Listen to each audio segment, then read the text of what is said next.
Good afternoon, everyone. My name is Mercedes Wachowski. I'm the Executive Director of the New Jersey Council on Developmental Disabilities. Thank you for spending time with us today. It's terrific to see the growing number of legislative caucus members and supporting organizations, and equally encouraging to have individuals with disabilities and families viewing today's meeting as attendees. We are offering closed captioning and sign language interpreters. Attendees in listen-only mode are encouraged to email comments about today's topic and other important topics by visiting the New Jersey Legislative Disability Caucus dedicated webpage. You will be able to locate members of the caucus, legislative members. You'll also be able to locate supporting organizations and connect with those agencies. You can sign up for mailings, and as I mentioned, please submit comments, questions on any topic, including today's topic on healthcare. Today's session is being recorded, so you'll be able to view the recording on that dedicated webpage, and I'm hoping that someone will, again, add that to the chat so you can easily locate. Thank you, Gary. Thank you, Gary, and those rest of you that are supporting this session with technology. Appreciate it. Panelists, please remain on mute if you're not speaking so that we have the best audio feed for recording purposes. So to start us, we'll just recap that the Disability Caucus serves as a bipartisan forum within the New Jersey legislature for lawmakers and their staff to consider the impact on the disability community when shaping all public policies. This can be accomplished through increased awareness and a greater understanding of the complexities of the service system and issues affecting individuals with disabilities. We rely on people with disabilities and their families and the organizations that serve, support, and advocate for people with disabilities to serve as a resource to the caucus by providing that education and insight into the disability community. Before we move directly into the focus of today's session, which is access and coordination to medical and behavioral health care, we are delighted to be joined by the 4 new co-chairs of the New Jersey Legislative Disability Caucus. These 4 legislators are strong supporters of disability issues and have a solid track record of listening and supporting legislation in reaction to the issues that they learn from their constituents. Again, we are pleased that they are with us, and we'd like to hear from each of our new leaders. First, we will bring up Senator Teresa Ruiz, Senate Majority Leader serving District 29. Senator Ruiz. Good morning, everyone, or good afternoon, rather. Straight from the Trenton Golden Dome down here, I wanted to step out of my budget committee because I know it was important in my new role as a co-chair to my leadership committee here, my friend Senator Bucco, Assembly Majority Leader Greenwald, and Assemblywoman Dunn. Thank you for giving of your time and your staff to such a critical issue.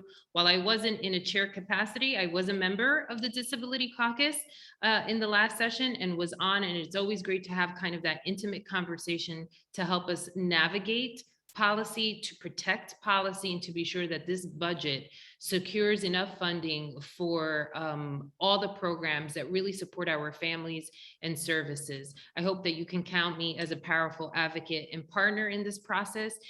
You can always reach out to my office when there's need, but most importantly, to stay close to us as we move through this budget process to be sure that money that's already in there is protected and that funding that is needed in such a critical space. You're talking about access to resources and a better way to kind of navigate the system.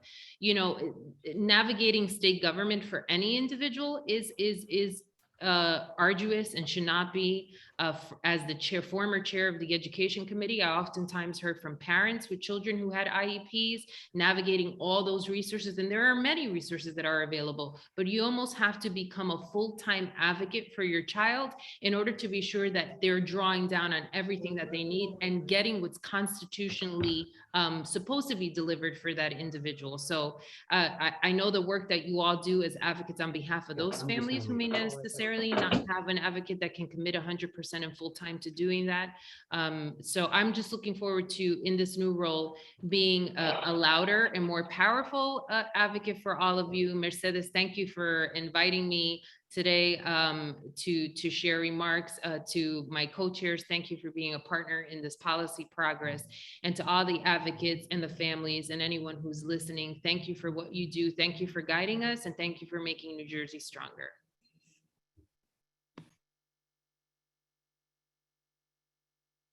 That mute button will get me every time. Thank you, Senator Ruiz. And even though I'm gone, we do have Ben from the Senate Majority Office who will remain on the line here to make sure that he is listening and taking notes if there are any follow-ups or next steps that we have to take. So thank you very much. And I see another senator who just jumped on here, and I just want to say hello to Senator Corrado, who I think that's who's in the box there too.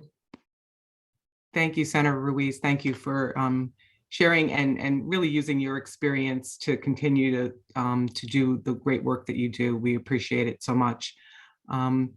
Next, I'd like to invite Senator Bucco, Senator Anthony Bucco, serving District 25, to bring his words of welcome.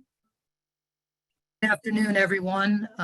It is a pleasure to join all of you here today, and it is my sincere honor to serve as the Senate co-chair of this influential caucus. As many of you here today, I was a founding member when we came together to roll out this legislative disability caucus in the middle of the pandemic on December 1, 2020. One thing COVID taught us is that healthcare, the access to reliable healthcare, is a necessity that we cannot live without, and that is especially true for those suffering with intellectual and developmentally disabilities. So with today's agenda, we're going to drill down to evaluate how effectively the state is serving the health needs of our developmentally disabled community, and more importantly, how we can work together to improve access, make it easier and more convenient for those who are being underserved. During the pandemic, I fought hard to have the congregate day programs opened across the state so adults with intellectual and developmental disabilities could benefit from the help they desperately needed. My office was barraged with calls from hundreds of frantic parents distraught that their adult children with disabilities were being deprived of the crucial help they depended upon. The interruption and loss of consistency and familiarity due to the COVID shutdown was significantly detrimental to high needs individuals who were abandoned by the system and lost without their routine. Parents who could only watch as their grown children regressed obviously came to us for help. The interactions I had with these parents, concerned for the well-being of their loved ones, exemplifies the value and importance of the work we do as a caucus here today. My district office staff was being deluged with calls from residents who wanted their children back in school, couldn't get their unemployment claims settled, couldn't register their cars, and were afraid that they were going to lose their businesses if they couldn't reopen soon. But often it was the urgent pleas from the parents of the adults with disabilities that resonated the most. I was energized to work tirelessly to convince the Murphy administration that these vulnerable and innocent adults were suffering and needed help. while many of the thousands of constituents who reached out to our office were with unemployment frustrations or motor vehicle issues were angry, the conversations with those who were looking for help for family members were not angry. The tone was more of a sadness and a desperation and a hopelessness.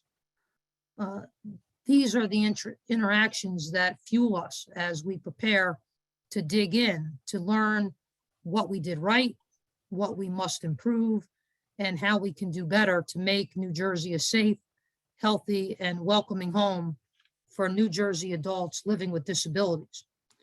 We're here to listen and learn and to provide a voice for those who so desperately need it. As the Senate co-chair, I'm optimistic about the positive changes we can achieve working together with a common goal. There are a number of great legislators on this caucus. All four co-chairs are close friends of mine, and I know that we will continue the good work that this caucus started, and that we will continue to make changes to make life better for all of the individuals that we serve. So I am honored to be here today. I am honored to serve as a co-chair with my fellow co-chairs in the Senate and Assembly.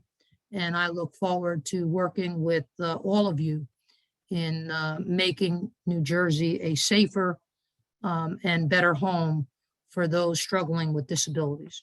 Thank you. Thank you, Senator Bucco. Thanks for reminding us how this caucus started at in the midst of a pandemic, and your leadership is something that we will all remember in terms of keeping people safe and healthy and their families. Thank you so much. Next, I'd like to invite Assemblywoman Ora Dunn, who proudly serves the 25th District, to bring words of welcome to you.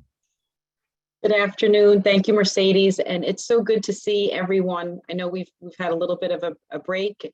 As many of you know, I was a founding member, and also I'm a former member of the Human Services Committee. So we worked together and long hours together over the last session. And I think we made really great strides. I mean, COVID was such a difficult time.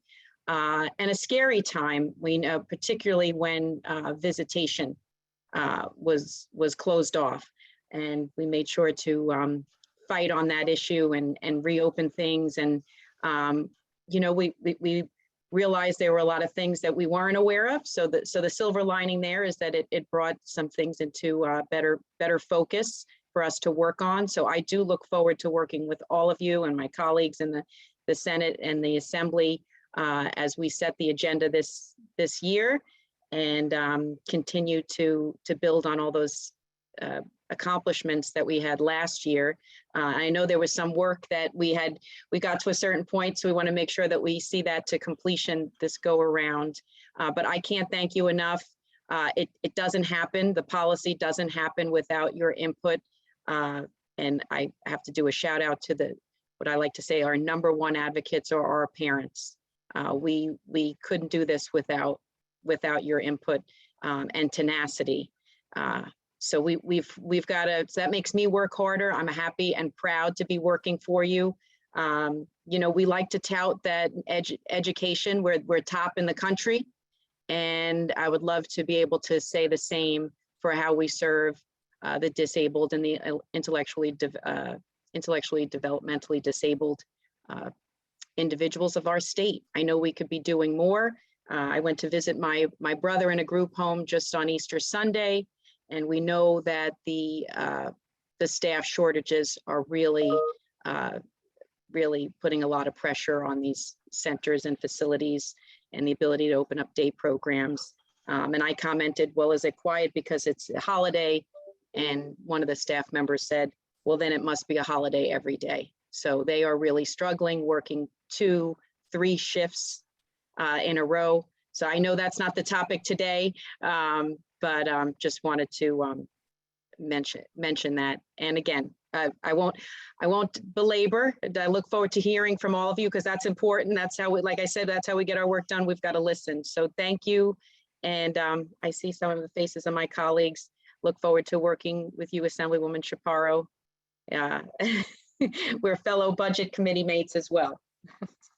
Thank you, Assemblywoman Dunn. And thanks for highlighting the important role of the voice of individuals with disabilities and family members of individuals with disabilities.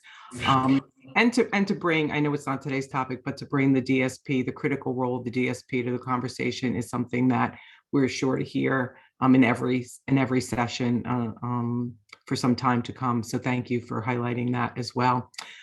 So the Legislative Caucus co-chairs have decided that they'll each take a lead role in the 4 meetings throughout the year.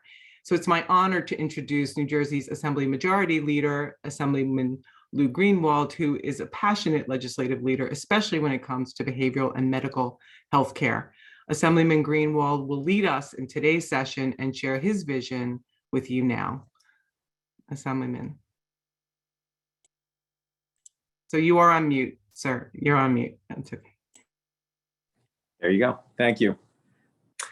Mercedes, thank you so much for having me back. I was very honored to be one of the original founders of this Disability Caucus. I think it's incredibly important. When I chaired the Budget Committee, hearing firsthand from individuals who were overcoming their disabilities and wanted to be productive members of society, and the impact that state government and the budget had in allowing them to be successful was critically important. I'll never forget a wonderful man who would come in, and he was a paraplegic, and he talked with great passion about his ability to work in the technology field. And I'll never forget, he said these words. He said, "I can do anything that anyone else can do. All I need is help getting out of bed and getting ready for the day."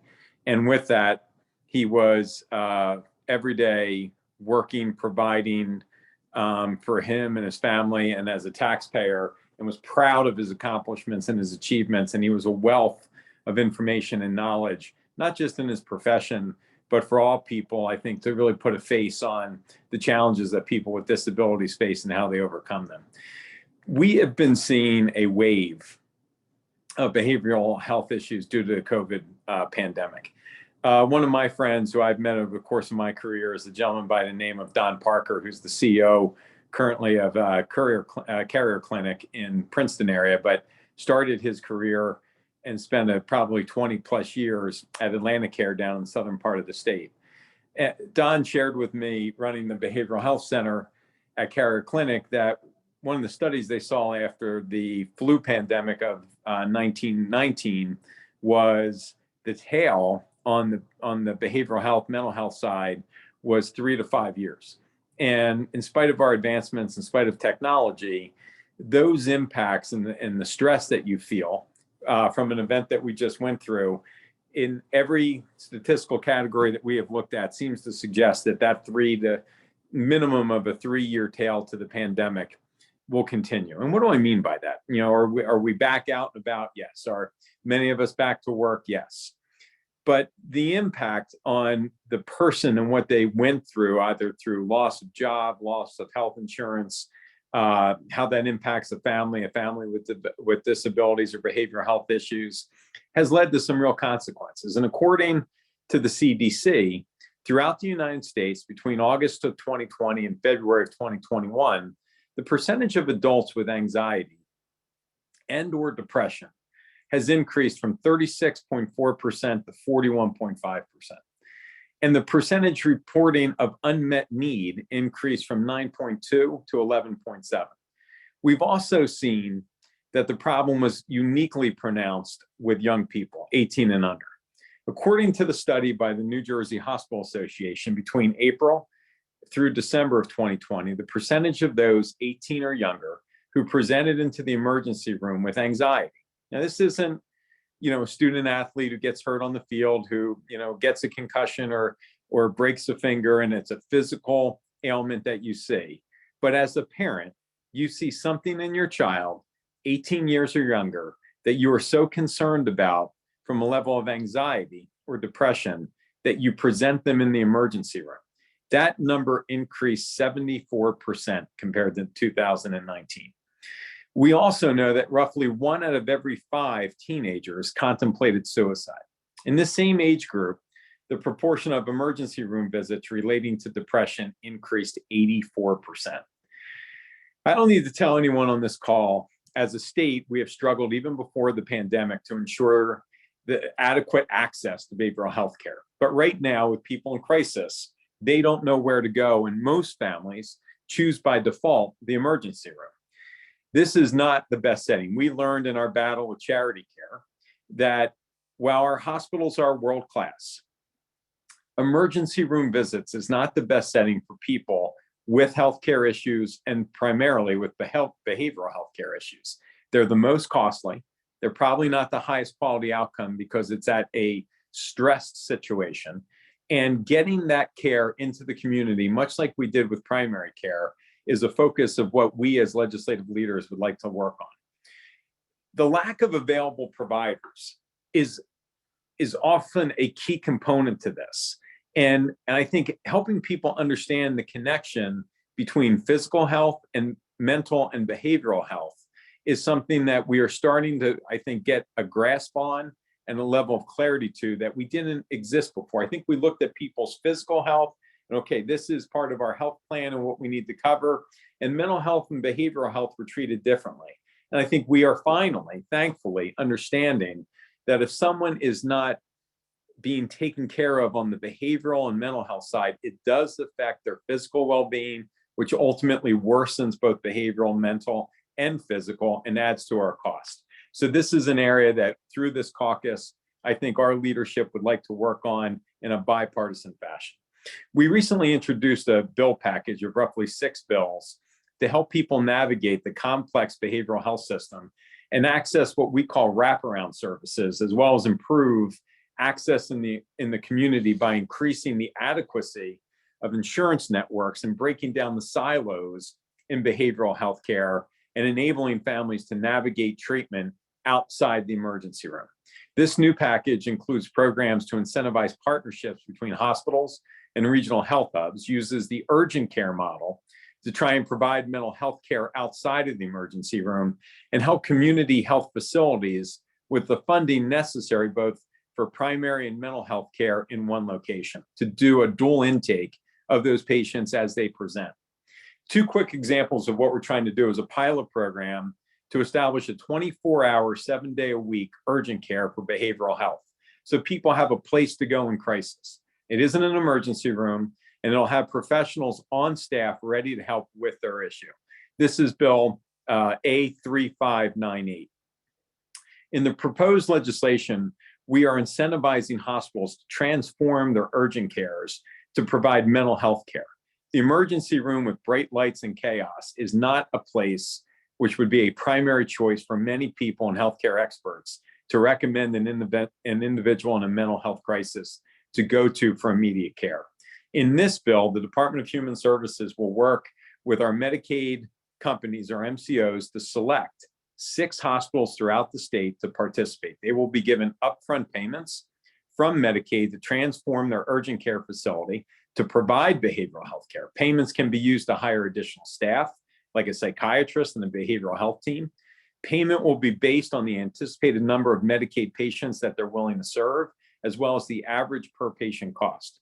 They will have to operate their urgent care under the funding umbrella, and if they create efficiencies and realize lower per patient cost, they can save those profits and reinvest them back into their overall healthcare system.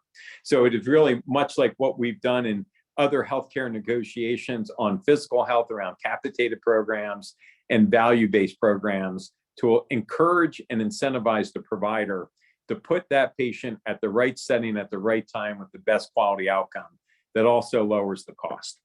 We also have a bill in the package, Assembly Bill 3595, which would increase network adequacy by requiring health insurers doing business in the state to offer an in-network mental health providers within 15 miles of covered beneficiaries who can see them within a 30-day window. If they cannot do this, they need to provide coverage equivalent to in-network for the individual to see a provider via telehealth. The provider may be out of network if they can't meet the in-network responsibility. One of the silver linings of the pandemic, I think, is the tremendous success of telehealth in the marketplace, in particular around mental health and behavioral health. We saw greater consistency of appointments and greater consistency of utilization of medication that again provides a patient greater stability in battling their disability, their mental health crisis, and ultimately helping keep them physically healthier as well. This package is currently in the works. We plan on introducing this when we return in May. Several of the bills to address our healthcare workforce crisis. Even before the pandemic, we have had an issue getting people credentialed in this field and practicing in New Jersey. Now with COVID, delaying licensures coupled with COVID burnout, we're seeing a huge need in healthcare, from mental health care to primary health to pediatric specialty care. This brings me to one last issue I'm working on, that is to address the inequities that children with complex healthcare needs experience here in New Jersey. Currently, half of New Jersey's children are covered by Medicaid. So out of our 9.3 million population, 2.1 of our residents are 18 or under, and over 50% of them are on Medicaid. But too few providers accept Medicaid because of the low, abysmal reimbursement rates. Medicaid pays primary care, including general pediatrics, less than half of what Medicare pays. This is also a disproportionate impact on minorities, 66.6% of whom are non-elderly Medicaid enrollees in the Medicaid program. Our rates are so low that has created a gap in pediatric specialty care for our children. Right now, you have those who can pay, who can be seen on a commercial plan, versus children on Medicaid who are in a different class and left out. So if you're a family like ours, and my son, who played baseball all of his life and is still playing in college, his buddies on the baseball team, someone lost their job during the pandemic, that family's now on Medicaid, that child gets hurt in an accident on the field with my son can go and receive that pediatric specialty care. That Medicaid patient, his teammate, his buddy, is in a different class. That has to end in a state like New Jersey, where healthcare is our leading industry. Kids on Medicaid should not be discriminated against because of a situation beyond their control. Low Medicaid rates are contributing to our primary care physician shortage. A 2019 report by the Association of American Medical Colleges ranked New Jersey 19th for active primary care physicians. We're also third in the country for active physicians over 60 years of age. When that population retires, we don't have a pipeline to replace them. We need to be recruiting young doctors to come and work in New Jersey, or our shortages will only worsen. Finally, during the pandemic, up to 5% of primary care practices closed across the country, and 20% are at risk of closure, according to the Institute of Healthcare Improvement. The Federal Health Resources and Services Administration predicts that by 2025, New Jersey will be among a dozen states who have at least 1,000 fewer primary care doctors than needed. If we want to bring a child specialized hospital to the residents of New Jersey, like Children's Hospital facility that just opened in King of Prussia at our doorstep, where 25% of their population comes from our state, we need to make our Medicaid program more attractive to providers. We took a big step forward last session when we passed a few laws establishing certain network adequacy standards for pediatric primary specialty care in the Medicaid program. Still, we need to take a more comprehensive look at rates across the board if we want to compete with our neighbors for best providers. We learned this lesson when we fought to bring a branch of the Cancer Institute to South Jersey, and tremendous work under Dr. Bill Haidt, now Dr. Labouty in New Brunswick. So cancer patients didn't need to leave New Jersey and go to New York or Pennsylvania for treatment. We can do the same thing in this area, and I look forward to your help and support to do so. Mercedes, I'm going to turn it back over to you. I know we have some videos to share, and hopefully everybody enjoys what the families and the parents put in to the program that they're about to see. Thank you, Assemblyman Greenwald. Once again, your leadership and the leadership of the fellow co-chairs is really critical to this community, and much appreciated. And we're fortunate to have another 32 members of the legislature that comprise this bipartisan disability caucus, and we know how eagerly they listen in on these sessions. So much appreciated. You bring us a lot to think about And I know a lot more that we'll cover in these upcoming speakers. So on that continued topic of healthcare, an hour does not do it justice, correct? We have, hopefully we'll touch on some things today that will bring about much more conversation. And in working with you, Assemblyman Greenwald, and identifying those 3 areas that we'll try to focus on today, I think it's important to note that there are a host of issues that we won't be able to explore today. And I'm just going to briefly give them some airtime. First, how vitally important it is for medical care coordination, because research tells us that people experience healthier outcomes when medical care is coordinated, and too often medical care for people with disabilities is not adequately managed and left to the hands of family members with 1, no medical experience, and 2, who are already overwhelmed by the complex care needs of their loved ones. Also, how critical it is that the medical field, doctors, and all those supporting people with disabilities have training related to disabilities. And we're proud of the work that at the council, we've helped facilitate through the Boggs Center on Developmental Disabilities in developing a curriculum to train in these new physicians that you indicate, Senator Assemblyman Greenwald, that we need. We need to train them. They need to be able to understand what disability issues they will face in their practices in order to appropriately serve their patients. We also need to address at some point the physical access needs across medical settings, like barrier-free entrances, lowered examination tables, scales that can accommodate a wheelchair. People who are deaf, they need the ability to communicate with medical professionals. And then there's the issue of that individuals with complex medical needs and behavioral challenges, and how important it is that they have the day-to-day care that they need, but also, as Assemblywoman Dunn said, that the direct care staff have the training that they need in the medical aspects of their health conditions and their behavioral health conditions to ensure their safety, and the need to focus on individuals with disabilities who are aging and ensuring that as older adults, they have access to care and support needs. The list goes on.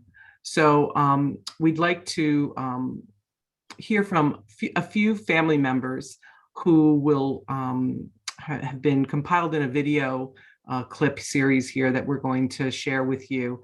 These are families that participated in a virtual Family Support Planning Council number 2 meeting just less than 2 weeks ago. The last clip in the clip is a mom of a young man with disabilities who is a physician. So let's take a listen. I think Carla is going to share that with us right now.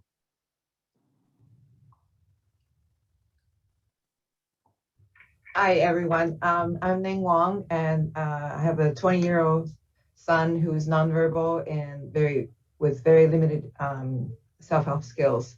I have a question to share from insurance point of view. The Qualified Medicare Beneficiary is a great program, but billing for the QMBs is making things more complicated and discourages doctors to accept QMBs as patients. Is it possible for Medicare Advantage plans to issue insurance cards for QMBs that show correct copays, which is $0, so that doctors will not insist on copays and risk possible sanctions? Can Medicare Advantage plans bill Medicaid directly for the copays? Can Medicaid automatically pay doctors using billing information from Medicare in the same way as Medigap automatically pays doctors using billing information from Medicare? These are questions because doctors will be more likely to accept QMBs as patients because they won't have to bill Medicaid on top of either Medicare or Medicare Advantage. Thank you. Are prohibited to balance bill Medicaid beneficiaries. For these reasons, healthcare providers who want to receive full payments for services deliberately refuse to take on patients with Medicaid. Even before the incident, medical practices in Mercer County had refused to accept Monica as a new patient as soon as I told them that she had Medicaid. So it's common knowledge among those with Medicare or private insurance, not to mention that they had Medicaid when making appointments for new doctors.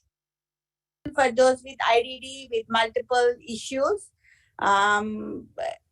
it's nice if we can get designated places or doctors that somewhere DDD puts up on the website that says, hey, these hospitals are for IDD and these are the doctors who will see IDD.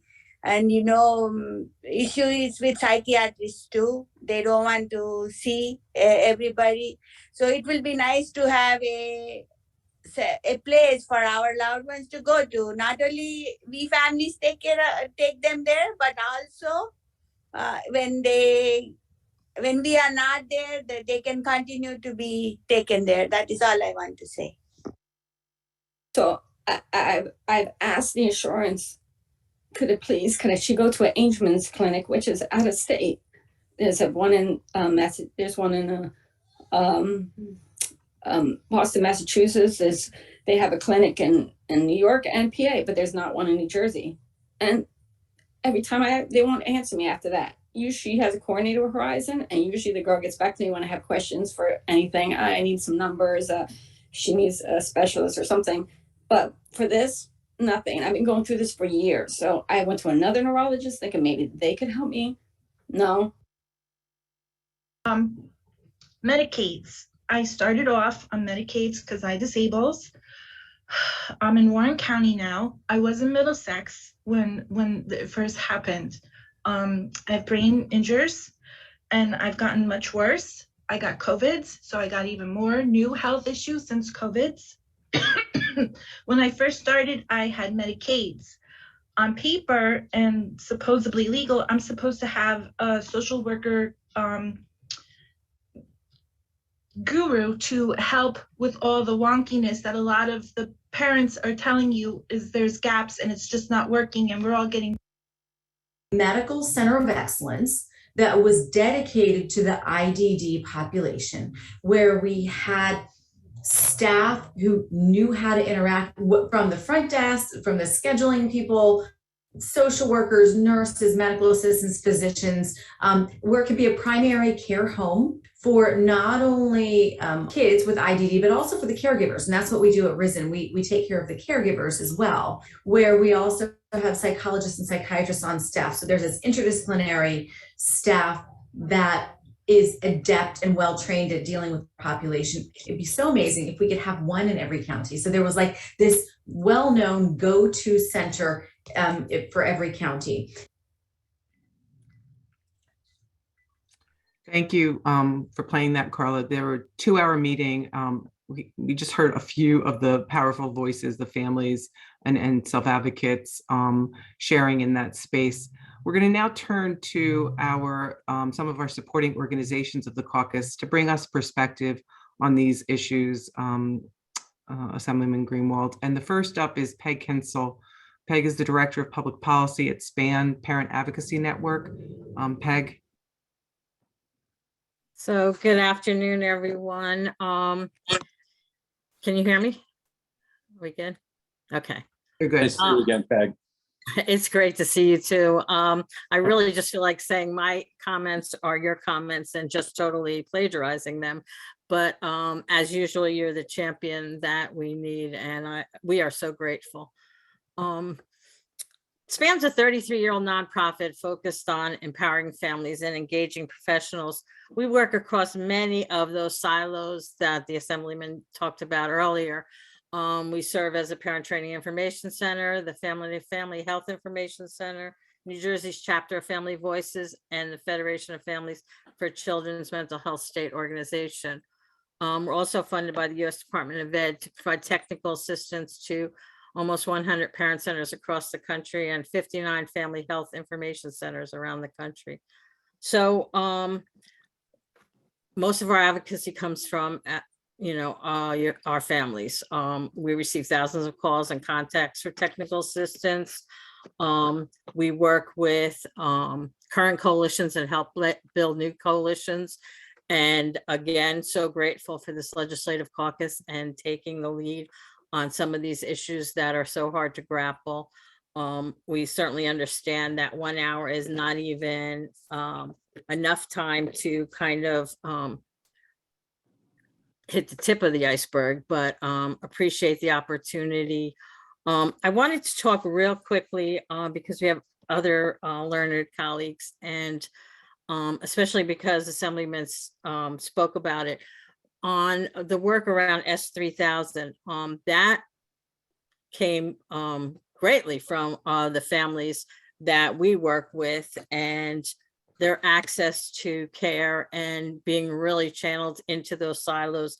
The equity issue about children with Medicaid, whether they were private company or the Medicaid MCO, and the differing access to care, especially to hospitals across the river.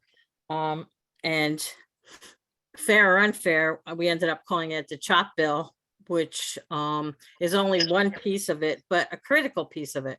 For everybody that lives in the southern half of the state, Children's Hospital and Nemours are critical medical homes for kids with complex medical needs and disabilities. And to get them kind of just taken away from you was a gut wrench for many, many families.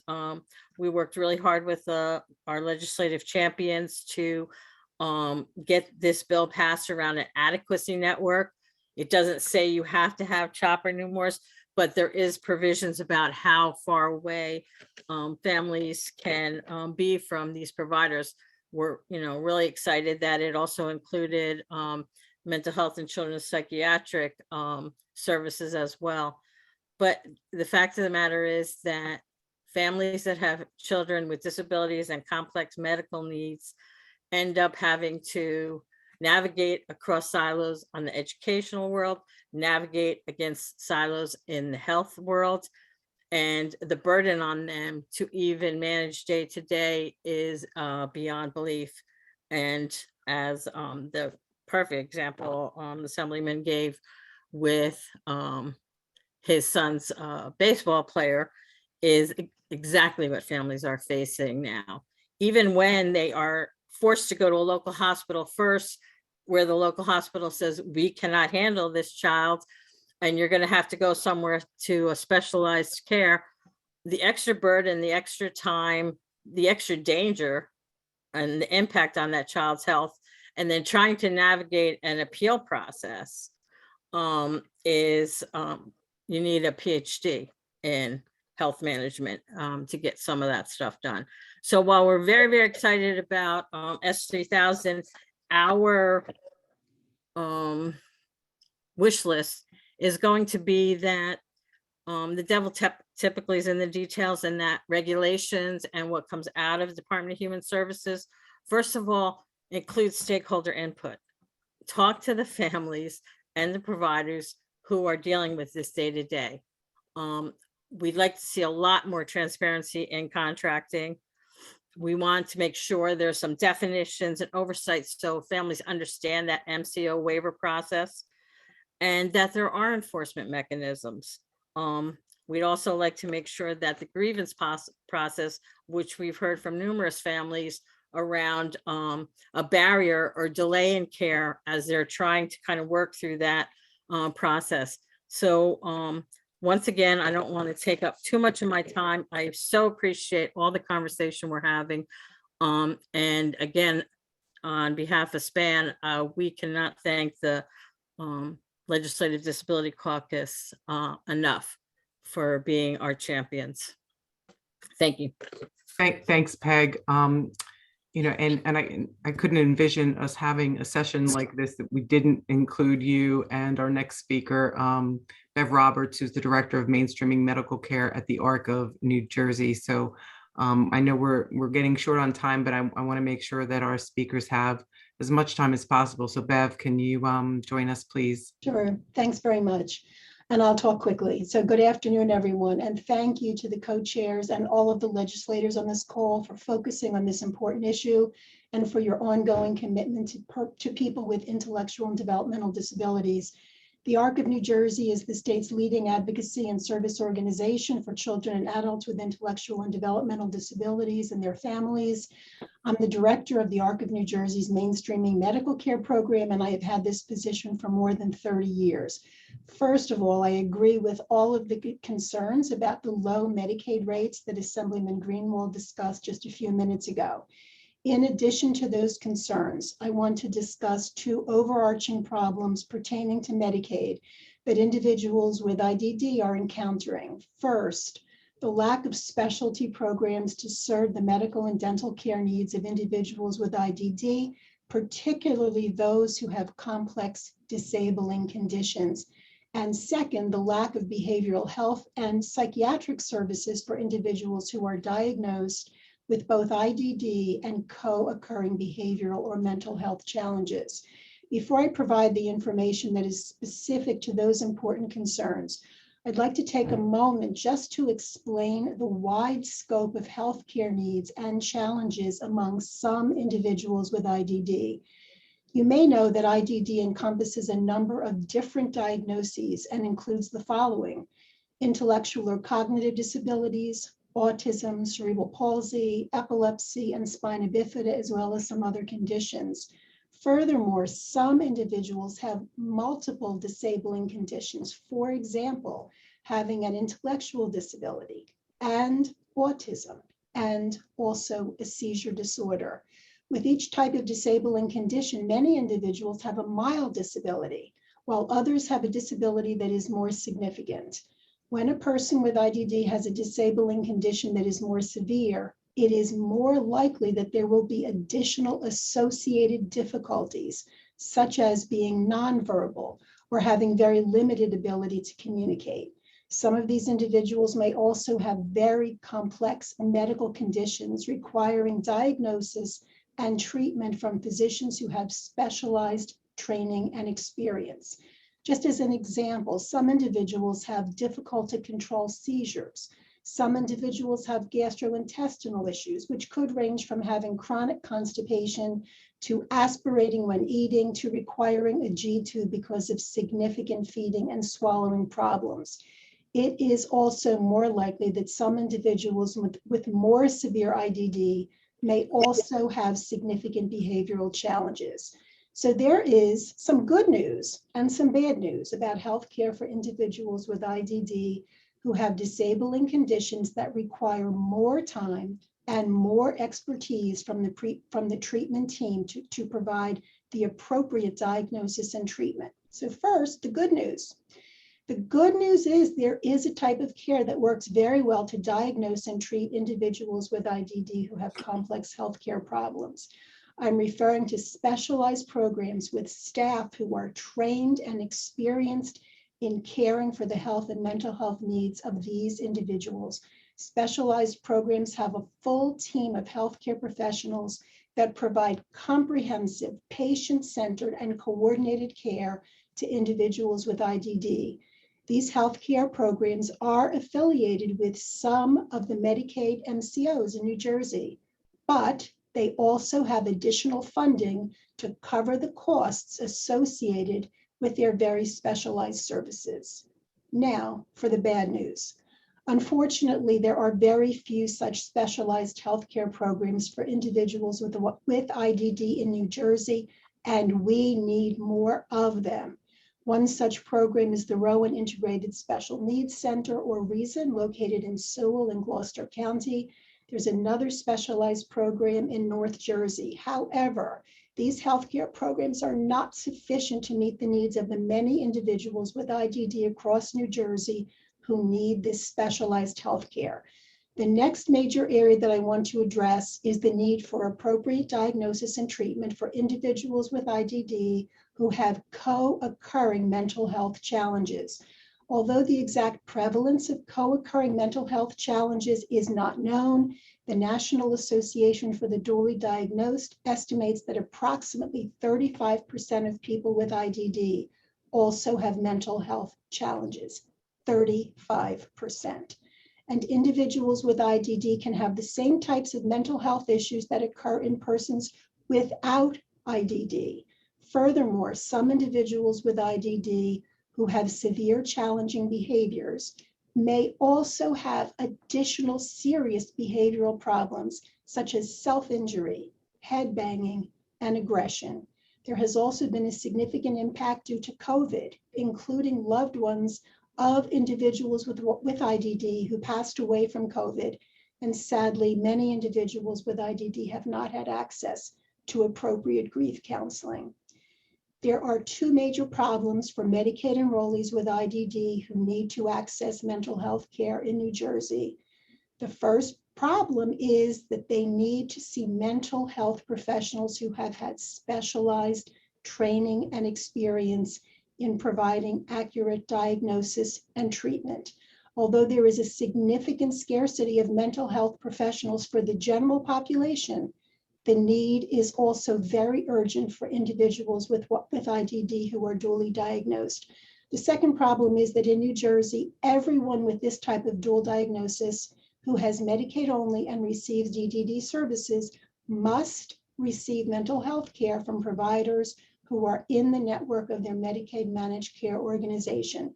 Problems can arise when an urgently needed medical specialist, for example, and a specialized mental health provider are not in the same Medicaid MCO. There are only a small number of programs in New Jersey where Medicaid enrollees with IDD who are dually diagnosed can access specialized mental health care, but the currently available specialized care is not nearly enough to meet the urgent need, and some locations have a very lengthy waiting list for new patients. In our shared goal of improving access to appropriate health and mental health care for Medicaid beneficiaries with IDD who have complex problems, some of whom may be nonverbal or minimally verbal, it is essential that additional specialized medical, dental, and mental health programs be developed. In conclusion, these specialized programs must be included in the Medicaid MCO networks and must be staffed by healthcare providers with the appropriate training and experience, and the staff must receive a salary commensurate with their level of expertise. Thank you. Thank you, Bev, for the good news, the bad news, and hopefully the opportunities that you now have presented to this meeting. And certainly not last, and certainly not least, Deb Wentz, President CEO of the New Jersey Association of Mental Health and Addiction Agencies, I know is ready to share her words with you as well. Thank you, Deb. Well, thank you very much for the opportunity, and to the legislative leadership and participation in this important caucus. Interestingly, and thank you, a lot of what I'm going to focus on may reflect other things that have been said. In fact, Assemblyman Greenwald, you started exactly where I am, but behavioral health impacts all people with all disabilities, and the pandemic has had a negative impact on the mental health of a significant amount of Americans. While individuals from all backgrounds have recorded higher rates of depression and anxiety, increases were even greater among those who contracted COVID and higher still for those with disabilities. Individuals infected with COVID were more likely to be diagnosed with depression, anxiety, and other disorders. The most acute impacts, however, were among individuals with existing disabilities who have higher risks and a prevalence of multiple comorbidities. These impacts, along with the surge in opioid use disorders, alcoholism, and other addictions, have led to an exponential increase in the demand for behavioral health services. Now and well until the future, behavioral health services must be a high priority in the implementation of all healthcare-related initiatives. Not only must specialty behavioral health providers be at the forefront of policies, and especially the telehealth continuation and funding, behavioral health services must be integrated into all health services in order to provide services to everyone who needs them. The higher comorbidities of individuals with mental health and or substance use disorders has long been recognized along with the shorter life expectancy they have. Further, decades of research have shown individuals with intellectual disabilities have particularly higher comorbidities with growth in their prevalence and acuity during the pandemic due to limited access to medical treatment. Studies have reported that the COVID death rate for individuals with intellectual disabilities is 3 to 8 times higher than the general population. These individuals had other negative impacts from the pandemic, from worsening mental health as family visitations were suspended to increased risks of domestic violence. Individuals with schizophrenia were also more severely impacted by COVID than other populations. People with schizophrenia who commonly have multiple physical comorbidities have nearly triple the risk of dying from COVID.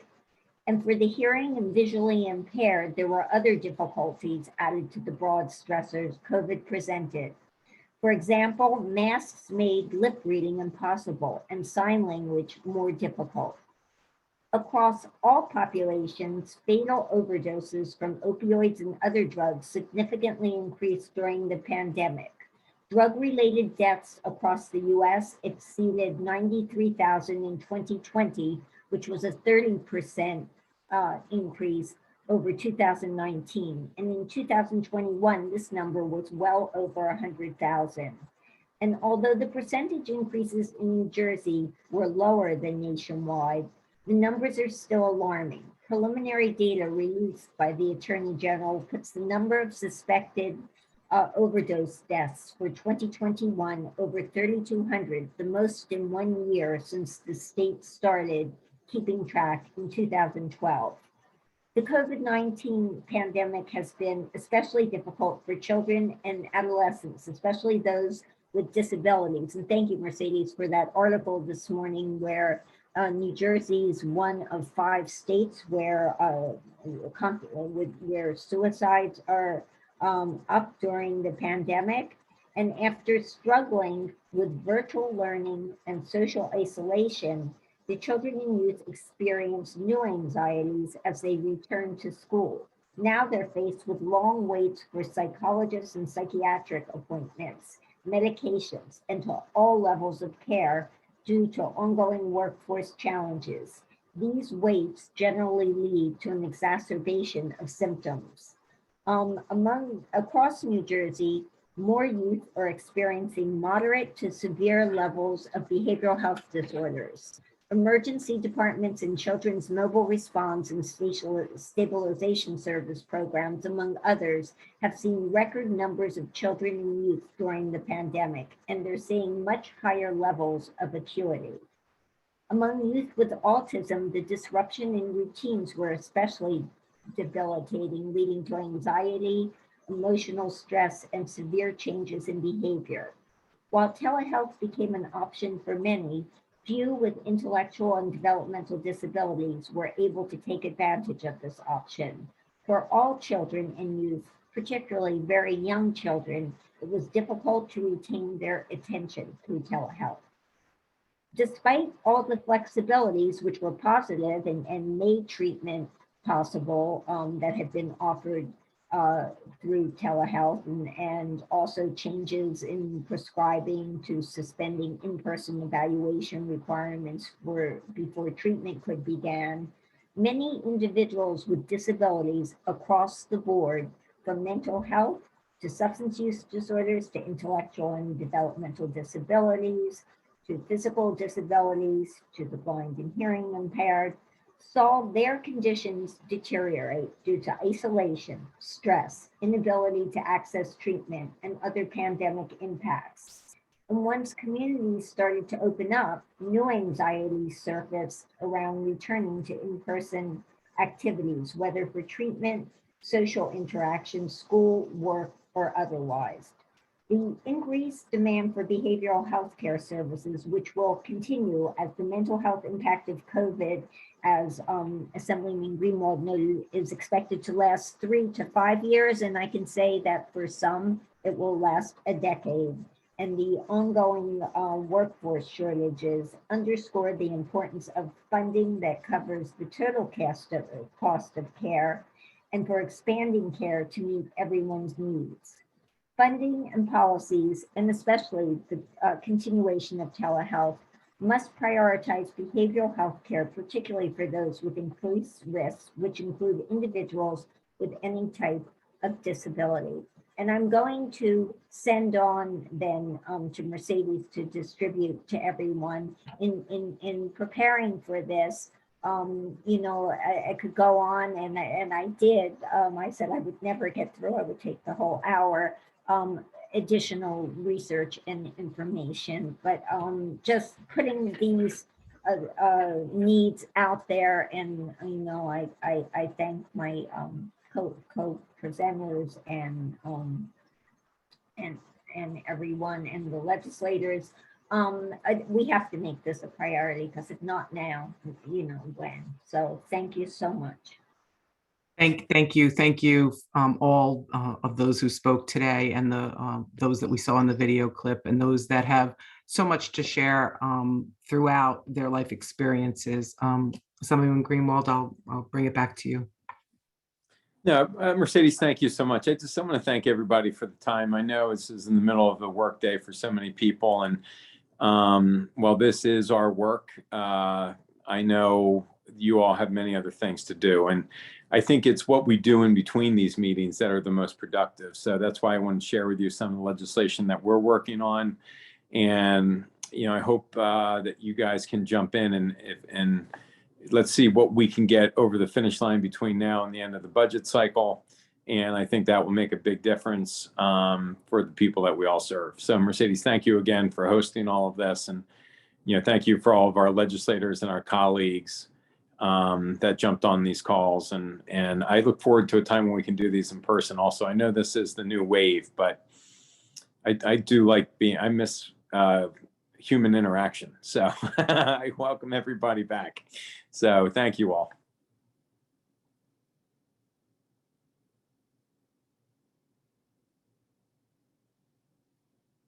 Anything else, Mercedes, or are we good? You're muted again. July 26th, we'll see everybody back at the next session. Okay. And look forward to this. Thank you. Thank you, everyone. Have a great day.